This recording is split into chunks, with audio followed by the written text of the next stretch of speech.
Hello my dear friends, this is your Sunny and welcome to my study smart for success channel. Friends, ఈరోజు మనం చాలా important SSC CGL 2023 ప్రిపరేషన్లోని maths part 1 చూద్దాం friends. అది కూడా ఎవరెవరైతే ప్రిపరేషన్కి సీరియస్గా అవుతున్నారో వాళ్ళందరికీ మనం ప్రీవియస్ ఇయర్ క్వశ్చన్స్ అన్నీ చూద్దాము. దీనికి ముందు మీకు నేను చెప్పబోయేది ఏంటంటే, ఫస్ట్ ఆఫ్ ఆల్ మీకు నేర్చుకోవాల్సింది ఏంటంటే, మన మ్యాథ్స్ అన్నది మొత్తం అన్ని పార్ట్లు చూడండి. ఈ సింప్లిఫికేషన్ అవనియండి, simplification, HCF, LCM, percentages, profit loss, compound interest, ratio proportion, problem sizes, partnership, averages, time and work, pipes and system, time and distance, alligations, ఇది okay, alligations and mixtures and alligations, boats and speeds, and అలాగే advance మెథడ్లో number system, algebra, trigonometry, geometry, ఇవన్నీ చాప్టర్లు కూడా మీరు ఈజీగా ముందు మన బేసిక్ కాన్సెప్ట్ నేర్చుకుని దాని తర్వాత ప్రీవియస్ ఇయర్ క్వశ్చన్ చూడండి, తప్పకుండా మీరు సెలెక్ట్ అవుతారు. అండ్ బేసిక్ ఇప్పుడు నేను చాలా తక్కువ నేర్పిస్తాను, ఎందుకంటే ఆల్రెడీ ఈ మొత్తం వీడియోస్ అన్నీ మీకు నేను బేసిక్ నేర్పించాను. అవి ఎక్కడంటే మీరు ఎక్కడ కనుక్కోవాలంటే మీకు చూపిస్తాను చూడండి. మన యూట్యూబ్ స్టూడియోలోని ఓకే, ఒక్క నిమిషం నెట్ ఆన్ చేస్తాను. మన యూట్యూబ్ స్టూడియోలోని జై శ్రీరామ్ చూడండి, ఈ మన ప్లేలిస్ట్కి వెళ్ళారనుకోండి. ప్లేలిస్ట్ వెళ్తే మీకు ఎవ్రీథింగ్, ప్రతిదీ అర్థమైందా? చూడండి, ప్రతిదీ మీకు కనబడుతుంది. ఫర్ ఎగ్జాంపుల్ నేను SSC 2023 ట్రిగనామెట్రీ ట్రిక్స్, ఓకే, ఇది ఓపెన్ చేశాను. ఇందులో చూడండి Part-1. ఈ Part-1 మీకు మళ్ళీ చెప్తున్నా, ఈ Part-1 ఉన్నది కదా, Part-1 వీడియోలో మీకు మొత్తం బేసికల్గా ఏదైతే మీకు ఉండాలో ప్రతిదీ బేసిక్స్ ఏవైతే కవర్ చేయాలో అవన్నీ కవర్ చేసి దాని తర్వాత ప్రీవియస్ ఇయర్ క్వశ్చన్స్ మీకు చెప్పడం జరిగింది. సో ఈ పార్ట్స్ అన్నీ మీరు చూసిన తర్వాత అర్థమైందా, మళ్ళీ మీ దగ్గర మీ బుక్స్ కానీ ఉంటే, లేకపోతే మన వీడియోలో కానీ వేరే వీడియోలో ఎక్కడైనా సరే ప్రీవియస్ ఇయర్ క్వశ్చన్ చూస్తే మీరు తప్పకుండా సెలెక్ట్ అవుతారు. మళ్ళీ చెప్తున్నా, తప్పకుండా సెలెక్ట్ అవుతారు, ఓకేనా? సో మీరు ఎలాగైనా సరే ప్రిపరేషన్ అవ్వాలి. ఇప్పుడు మనం ఏం చేద్దామంటే కొన్ని క్వశ్చన్స్ చూద్దాం, ఎలా ప్రిపేర్ అవ్వాలన్నది మీకు చెప్పాను కదా. మన ప్రతి ప్లేలిస్ట్లోకి వెళ్ళి మీకు ఏం కావాలో అవన్నీ మీరు చూసుకోవచ్చు. ఫర్ ఎగ్జాంపుల్ నెంబర్ సిస్టమ్ మీరు చెక్ చేసారంటే నెంబర్ సిస్టంలో Part-1, Part-2, Part-3 అని ఉంటుంది, 1, 2, 3 అని. ఓకే, ఫస్ట్ Part-1 చూడండి, బేసిక్ అనేది కవర్ చేసాము. అలాగే ఆల్జీబ్రా కూడా ఉంటుంది, బీజగణితము, HCF, LCM ఉంటుంది, సింప్లిఫికేషన్, ప్రతిదీ మీకు మన ప్లేలిస్ట్లో దొరుకుతుంది. ప్రతిదీ కూడా బేసిక్ ఫస్ట్ నేర్చుకోండి, ఎందుకంటే మన పునాది గట్టిగా ఉంటేనే మనం ఇల్లు బాగా కట్టగలం. అలాగే మన బేసిక్స్ బాగా ఉంటేనే మన ప్రాబ్లమ్స్ ముందు బాగా చేయగలం, అర్థమైందా? సో ఇప్పుడు మనం ప్రీవియస్ ఇయర్ క్వశ్చన్స్ ఎలా ఉంటాయి అన్నది ఒకసారి చూద్దాము. ఓకే, రేపటి నుంచి నేను ఏం చేస్తానంటే టాపిక్ వైజ్, వీలైతే topic wise, like number system ఉంటుంది కదా, నెంబర్ సిస్టమ్ టాపిక్ వైజ్ ఎన్ని క్వశ్చన్లు అయితే ప్రీవియస్ ఇయర్ అడిగారో వాటిని కొద్దిగా బేసిక్ ప్లస్ క్వశ్చన్స్ చేద్దాం, ఎందుకంటే కొత్తగా వచ్చిన వాళ్ళకి అర్థం అవడానికి. అర్థమైందా? మన యూఎస్ అయితే తప్పకుండా అర్థమవుతుంది. ఇప్పుడు మన నెక్స్ట్ క్వశ్చన్స్లోకి వెళ్ళిపోదాం. ప్రీవియస్ ఇయర్ క్వశ్చన్స్ చూడండి. క్వశ్చన్ నెంబర్ 1, ఇది 2. క్వశ్చన్ నెంబర్ 1 చూడండి, ఇది 1 డిసెంబర్ 2022, అర్థమైందా? SSC CGL అడిగిన క్వశ్చన్ ఇది, SSC CGLలో అడిగిన క్వశ్చన్. సో ఫస్ట్ ఏంటంటే ఇది చూడండి, the mean proportion of 169 and 144 is అన్నాడు. అంటే mean proportion, mean, median, meridian, అర్థమైందా? ఈ మూడు మీకు తెలియాలి. మన మీన్ తాలూకా ఫార్ములా ఏంటి చూడండి, mean is equal to √AB, అవునా కదా? సో √AB అంటే A అంటే 169, B అంటే 144, ఓకే. సో 169 ఇంటూ 144, మనందరికీ తెలుసు 169 √169 అంటే 13, అంటే రూట్లో నుంచి బయటకు వచ్చేసి 13, ఓకే. 13 ఇంటూ 14, 144 అంటే 14, 12. సో 13, 12 ఎంత అవుతుంది? 156, అనుందా? 12, 13. ఇది మనం సింపుల్గా ఎలా రాయొచ్చు? 12 కన్జ్యూక్యూటివ్ నెంబర్స్, ఏవైనా కన్జ్యూక్యూటివ్ నెంబర్స్ మనం చేయాలంటే ఫస్ట్ మనం ఏం చేయాలి, దాని ముందు నెంబర్ ఏదైతే ఉందో దాని స్క్వేర్ అంతా 12 స్క్వేర్ అంతా 144 ప్లస్ 12 కలిపితే మీకు ఆన్సర్ వచ్చేది 6, 156. ఒకవేళ మీరు మల్టిప్లికేషన్ రాపని ఇంత సింపుల్గా చేయొచ్చు. చూడండి, ఇది కూడా ఒక షార్ట్ ట్రిక్కే. కన్జ్యూక్యూటివ్, ఫర్ ఎగ్జాంపుల్ మీకు 15 ఇంటూ 16 కావాలి, గుణించే అవసరం లేదు, కన్జ్యూక్యూటివ్ నెంబర్స్ కదా, అంటే 15, 16 వెంటనే నెంబర్లు వచ్చాయి కదా. ఫస్ట్ మీరు ఏం చేయాలి, 15 స్క్వేర్, ఓకేనా, ప్లస్ 15 చేస్తే సరిపోద్ది. 225 ప్లస్ 15, ఓకే. 0, 4, 2, 240 అన్నది ఆన్సర్. కావాలంటే చూడండి, 16 అంతా 80, 0, 8, 16, 16, 8, 24. సో ఇలాగ మీరు చేసుకోవచ్చు. సో డోంట్ వరీ, మీకు సింప్లిఫికేషన్ ట్రిక్స్ కూడా మధ్య మధ్యలో చెప్తూ ఉంటాను, అలాగే ప్రాబ్లమ్స్ ఎలా చేయాలో కూడా చెప్తూ ఉంటాను. సో నెక్స్ట్ ప్రాబ్లం చూద్దాం మనం. HCF, the HCF of two numbers is 12. Which one of the following can never be their LCM? అంటే చూడండి అది ఏమన్నాడు, రెండు నెంబర్స్ అర్థమైందా, రెండు నెంబర్స్ ఫర్ ఎక్స్ వై అనుకోండి, దాని తాలూకా హెచ్సిఎఫ్ 12 అంటున్నాడు.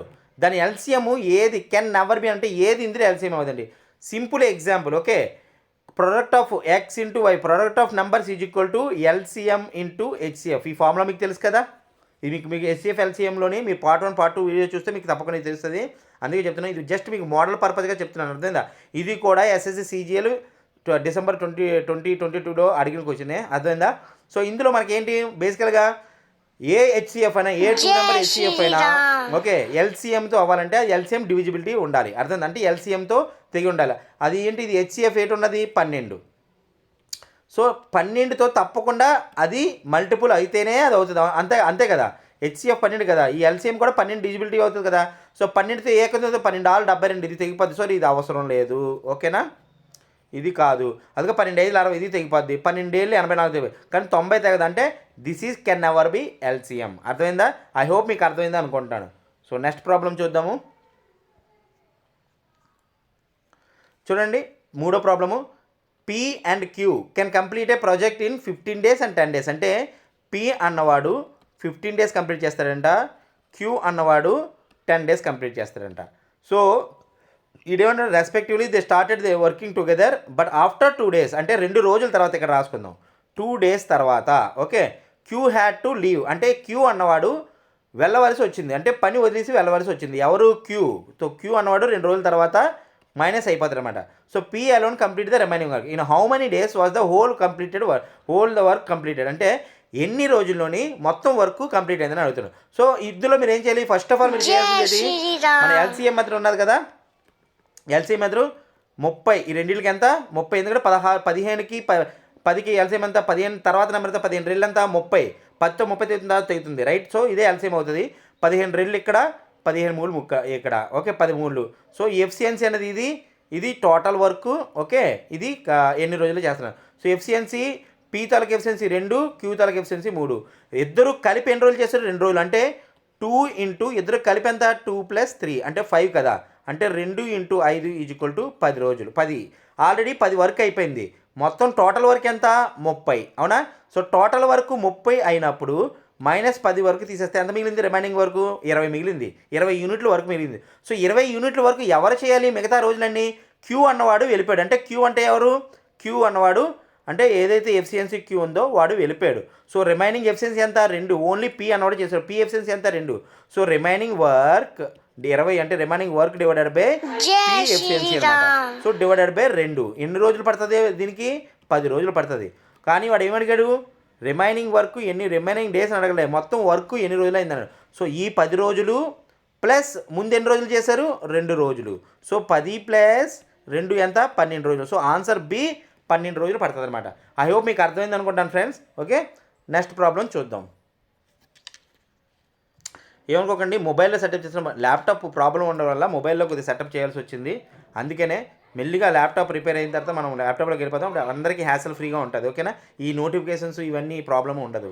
ఇప్పుడు 4th ప్రాబ్లం చూడండి, which of the following is a divisor of 49⁻15 1 and -1 అన్నాడు. సో దీని డివిజిబిలిటీ నేను ఆప్షన్స్ ఎందుకు పెట్టాను కదా, దీంట్లో మీకు కాన్సెప్ట్ తెలియాలి, అందుకని ఆప్షన్ పెట్టకుండా పెడతాను. ఇది కూడా ప్రీవియస్ ఇయర్కి వచ్చినాయి. సో చూడండి ఫ్రెండ్స్, ఫస్ట్ ఆఫ్ ఆల్ దీన్ని a⁻n - b⁻n అని మనం అనుకోవచ్చా, ఈక్వల్ టు దీనికి ఫ్యాక్టర్స్ ఏంటంటాయి a + b × a - b అనమాట. దీని divisibility factors a + b × a - b. ఈ ఫార్ములా ఎక్కడి నుంచి వచ్చింది అనుకుంటున్నారు, మన ఫార్ములా ఉంది కదా ఆల్జీబ్రాలో, a² - b² ఏంటి a + b × a - b, అవునా కదా, a + b × a - b. So అదే ఫార్ములాని బేస్ చేసుకొని ఈ 49⁻1 - 1⁻49 కింద నేను వేసుకోవచ్చా వేసుకోకూడదా, వేసుకోవచ్చు కదా. సో దీన్ని ఎలాగైతే దీన్ని ఏమైనా ఫాలోయింగ్ ఇదే డివిజర్ అన్నాడు, అంటే డివిజర్ ఏటవుతుంది, ఎయిదర్ a + b అవుతుంది లేదా a - b అవుతుంది, రెండిట్లో ఏదో ఒకటి అవుతుంది. సో a + b అంటే 49 + 1 అండ్ a - b అంటే ఎంత 49 మైనస్ 1 అర్థమైందా? సో 49 ప్లస్ 1 అంటే 50, 49 మైనస్ 1 అంటే 48. అంటే ఎయిదర్ 50 లేదా 48 రెండు కూడా ఈ 49 to the power of 15 and 1 to the power of 15ని మైనస్ 1 టు ది పవర్ 15ని డిజిబుల్ చేస్తుంది. ఐ హోప్ అర్థమైంది కదా ఫ్రెండ్స్. మీకు మళ్ళీ చెప్తున్నాను, మన మ్యాథ్స్ మీరు స్టార్ట్ చేయాలంటే ప్లేలిస్ట్లోకి వెళ్ళండి. ప్లేలిస్ట్లోకి వెళ్ళి తప్పకుండా ఒక chapter okay part one very very very very very important. దాని తర్వాత మీరు చూడకపోయినా పర్వాలేదు, ఎందుకంటే కాన్సెప్ట్ మీకు తెలిసింది అనుకోండి. కాన్సెప్ట్ తెలిసి ఏం చదువుతుంది, మీరు ఏ ప్రాబ్లం అయినా సరే ఈజీగా అండర్స్టాండ్ చేసుకోగలరు. ఓకేనా? సో నెక్స్ట్ ప్రాబ్లం చూద్దాం.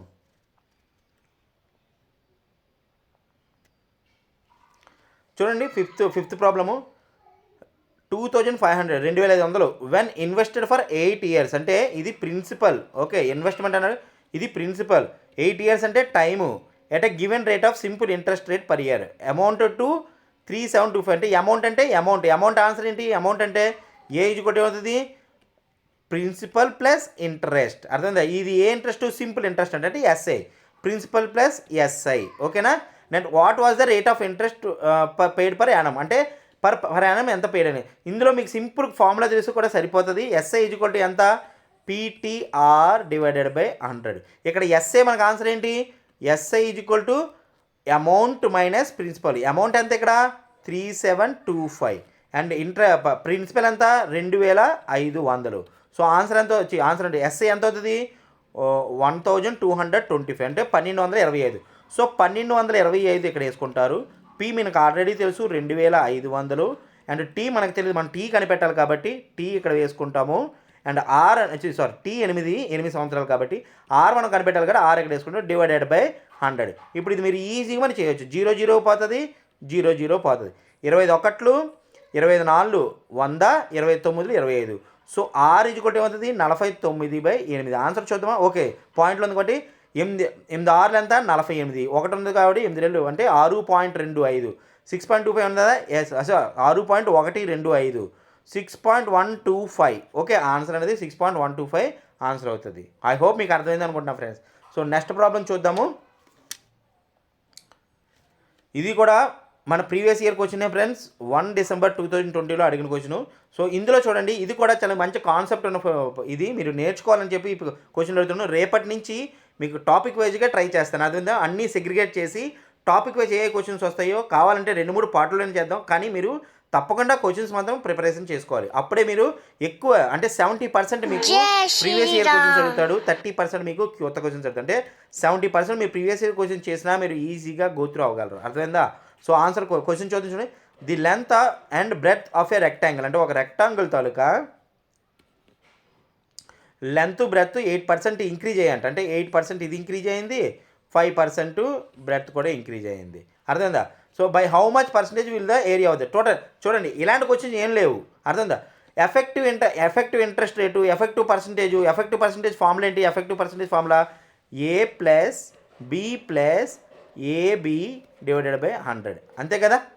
ఏ plus B plus AB by 100. A అంటే ఏంటి? ఇక్కడ లెంత్ అనుకోండి, పెద్ద అంటే L plus B plus LB by 100. So ఇక్కడ లెంత్ ఎంత పెరిగింది? 8% అంటే 8.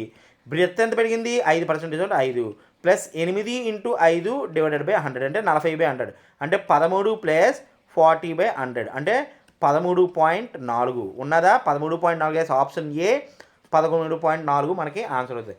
అయ్యో ఫ్రెండ్స్, మీకు ఈ వీడియో బాగా నచ్చింది అనుకుంటున్నాను. అర్థమైంది కదా? మన ప్లేలిస్ట్లోకి వెళ్ళి ప్రతిదీ రీజనింగ్ కూడా మీరు చూడవచ్చు. రీజనింగ్ కూడా మీకు అన్నీ కవర్ చేశాను. అలాగే maths, arithmetic, SSC CGL అవనియండి, CHSL అవనియండి, MTS అవనియండి, RRB అవనియండి, ప్రతి దానికి ఉపయోగపడతాయి ఆ ప్లేలిస్ట్. అండ్ ఫస్ట్ వీడియో నేను బేసికే కవర్ చేశాను. అది చూసిన తర్వాత మీరు ఏ వీడియో అయినా చూసుకోండి, నాకు అనవసరం. బట్ అది చూడండి, అది చూసిన తర్వాతే మీకు కాన్సెప్ట్ అనేది క్లియర్ అవుతుంది. ఈ వీడియో కానీ మీకు నచ్చినట్లయితే ప్లీజ్ లైక్ చేయండి, షేర్ చేయండి, సబ్స్క్రైబ్ చేయండి. Have a nice day. And మన ముస్లిం సోదరులందరికీ రంజాన్ శుభాకాంక్షలు.